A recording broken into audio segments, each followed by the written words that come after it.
Stainless steel crowns are the most reliable restoration in pediatric dentistry.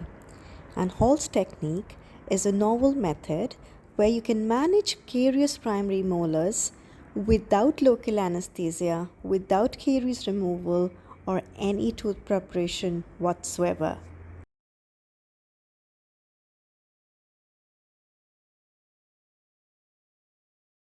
Hall's technique involves two steps. So the parents must be informed that they need to bring their child to the clinic on 2 different days. On day 1, you will place a separator and select a crown. On day 2, you will place the crown. Either use a separator placing plier or you can also use a dental floss. Always support the child's head while placing the separator, while also ensuring that you don't injure the soft tissues with the plier. Some contacts are tighter than others, so it's not all that easy to place a separator.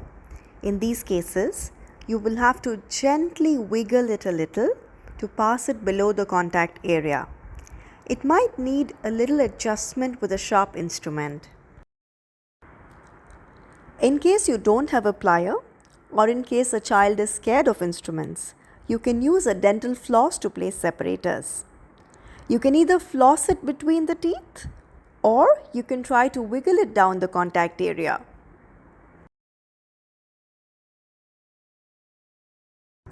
Here are some examples. If your entire separator is below the contact area, it will not serve the purpose.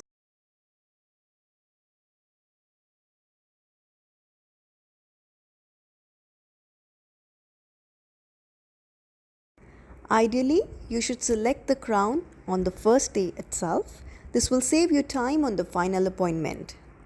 Measure the mesiodistal width of the concerned tooth using a divider caliper and then choose an appropriate crown that has a similar width.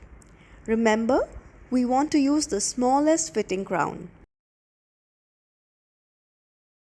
On the second appointment, which is 3 to 5 days later, we remove the separator using a sharp instrument. On day 2, now it's time for the trial of the selected crown. Remember to sit the child upright and make all the necessary efforts to protect the child's airway. You should aim to fit the smallest size of the crown which will seat. Select one which covers all the cusps and approaches the contact points with a slight feeling of spring back. Do not attempt to fully seat the crown through the contact points. They can be very difficult to remove for cementation. More often than not, crowns need some adjustment. You can use crimping and contouring pliers to improve the fit. Observe how the crimping plier is used to tighten a crown for a snug fit. This aids in retention.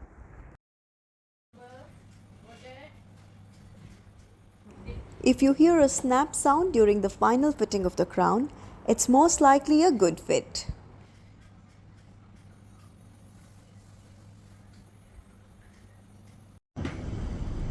Dry the crown and fill with glass ionomer luting cement, ensuring the crown is well filled with no air inclusions. There are 2 main methods of seating the crowns. First, the clinician seats the crown by finger pressure. Second, the child seats the crown by biting on it. A combination of both these methods may be necessary or even preferred.